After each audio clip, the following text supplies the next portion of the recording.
Hello, Dominic and the ladies purse എന്ന ചിത്രത്തിൻ്റെ 6-ാം ദിവസത്തെ ഏറ്റവും പ്രധാനപ്പെട്ട കേരള ബോക്സ് ഓഫീസ് കളക്ഷൻ റിപ്പോർട്ടാണ് ഇന്നൊരു വീഡിയോ ഭാഗത്ത് ഉൾപ്പെടുത്തിയിരിക്കുന്നത്. വീഡിയോയിലേക്ക് മുൻപ് വീഡിയോ ലൈക്ക് ചെയ്യുക, ചാനൽ സബ്സ്ക്രൈബ് ചെയ്യുക. ഈ വരുന്ന ജനുവരി മാസം ഇനി അങ്ങോട്ട് ധാരാളം ചിത്രങ്ങൾ OTT റിലീസ് ചെയ്യും.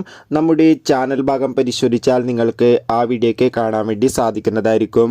മമ്മൂട്ടി, ഗോകുൽ സുരേഷ്, ലെന എന്നൊക്കെ പ്രധാന കഥാപാത്രങ്ങളായിട്ട് ജനുവരി 23-ാം തീയതി റിലീസിനെത്തിയ ചിത്രമായിരുന്നു Dominic and the ladies purse. ചിത്രത്തിൻ്റെ ആകെ ബഡ്ജറ്റ് ഇപ്പോൾ കിട്ടുന്ന അപ്ഡേഷൻ പ്രകാരം 5 കോടി രൂപയാണ്. അതുകൊണ്ട് തന്നെ ഇന്ന് 6-ാം ദിവസവും ചിത്രത്തിന് മികച്ചൊരു ബുക്കിംഗ് തന്നെ കേരളത്തിൽ നടക്കുന്നുണ്ട്. ഇതുവരെ കിട്ടുന്ന അപ്ഡേഷൻ പ്രകാരം ഇന്ന് ചൊവ്വാഴ്ച ദിവസം ആയതുകൊണ്ട് തന്നെ കേരളത്തിൽ നിന്ന് മാത്രം ഏകദേശം 80 ലക്ഷത്തിൻ്റെ അടുത്ത് വരെയെങ്കിലും കളക്ഷൻ നേരിടാൻ വേണ്ടി സാധിക്കുമെന്നാണ് ട്രാക്കിംഗ് റിപ്പോർട്ടുകൾ സൂചിപ്പിക്കുന്നത്. എന്തായാലും Dominic and the ladies purse എന്ന ചിത്രത്തിൻ്റെ കൂടുതൽ ബോക്സ് ഓഫീസ് കളക്ഷൻ റിപ്പോർട്ടിനായി നമുക്ക് കാത്തിരിക്കാം.